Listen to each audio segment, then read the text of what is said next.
আসসালামু আলাইকুম। আজকে আমি দেশি কই মাছের একটা রেসিপি করবো। দেখেন, কই মাছগুলো অনেক কালো, ডলছি যতটুকু পরিষ্কার করার করছি। দেশি কই মাছ তো, সেই জন্য এরকম কালো লাগে। দেখেন, 1 কাপ পেঁয়াজ দিয়ে দিলাম। এইটা বরিশালের একটা ঐতিহ্য রান্না, সরষের তেল দিয়ে রান্না করব। আগে আমি সরষের তেলটি দিলাম। এটা সরষের তেল দিয়ে রান্না করে এই মাছটা, এরকম মানে যেভাবে রান্না করি দেখবেন আপনারা ঠিক এইভাবেই রান্না করবেন। কারণ বরিশালের একটা আছে ঐতিহ্য, যে সমস্ত মাছেই তারা নারকেল বাটা খায়, শস্য বাটা খায়। ঠিক নারকেল বাটা আর শস্য বাটা দিয়ে আমি এই রেসিপিটা করব।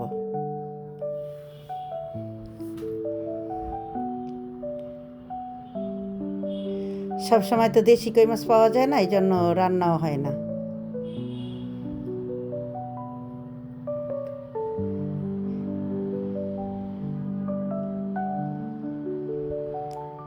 বরিশালের মানুষ এই রান্নাটা খুবই পছন্দ করবে, যারা বরিশালের। আর যারা অন্যান্য দেশের, তারা আসলে জানে না তো এইভাবে রান্না করে, কিন্তু তারাও একদিন রান্না করে যদি খায় তাহলে বুঝতে পারবে এই রান্নাটা কতটা স্বাদ হয়।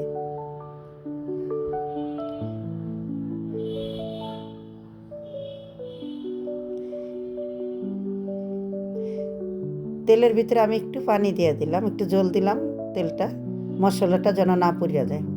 এখন আমি সর্ষে বাটা দিলাম। দেখেন, 3 চামচের মতো সর্ষে বাটা। তারপরে দিলাম আমি নারকেল বাটা। আমাদের দেশে এটা কই মাছের ভাপা বলে, কিন্তু এটা কলা পাতায়ও দেয়, পাতিলেও এইভাবে রান্না করা যায়।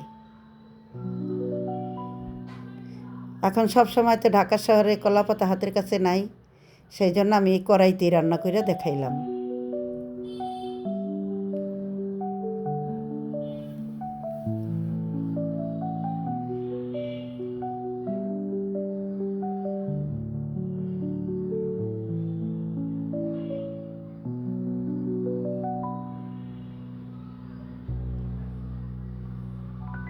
এখন আমি 1 চামচ হলুদের গুঁড়া দিব, 1 চামচ লাল মরিচের গুঁড়া,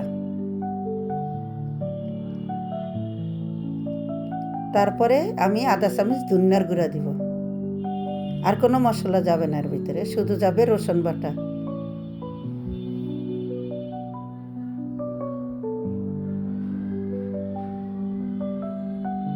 এখন 2 চামচের মতো রসুন বাটা দিলাম।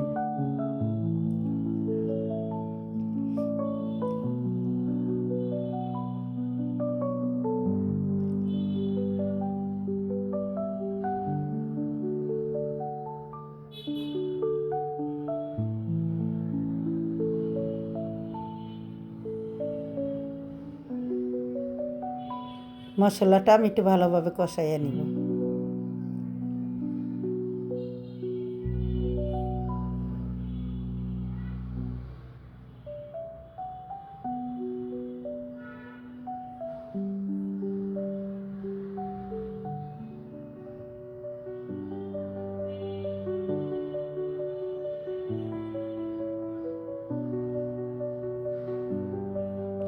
এই রান্নাটা আমার ছোট মেয়ে দেখতেছে, সে দাঁড়াই আছে, ভিডিও করতে আছে, কিন্তু ওরকে আমি শিখাইতেছি রান্নাটা।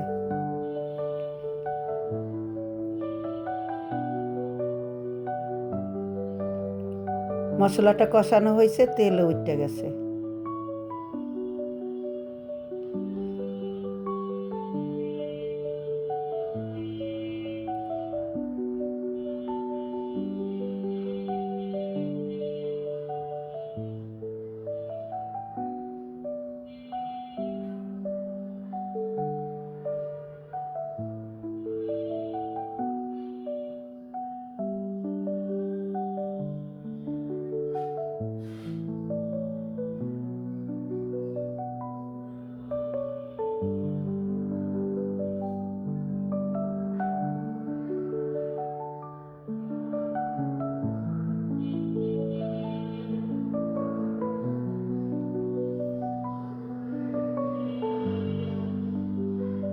এইভাবে ভালোভাবে আপনারা কষাইয়ে নেবেন মাছটা।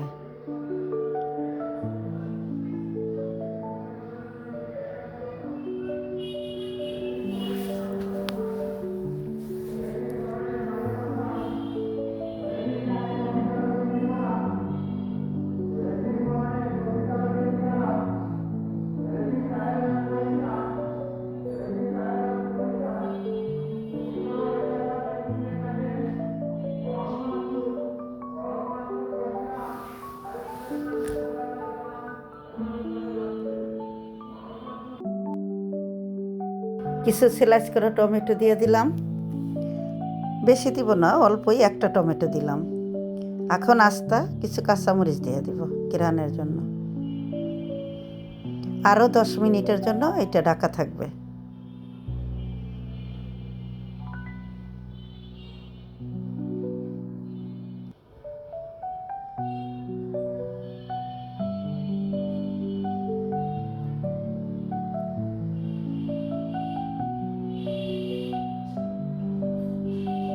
দশ মিনিট পরে আসলাম, দেখেন উপরে তেল উঠে গেছে, মাছটাও আমার হয়ে গেছে।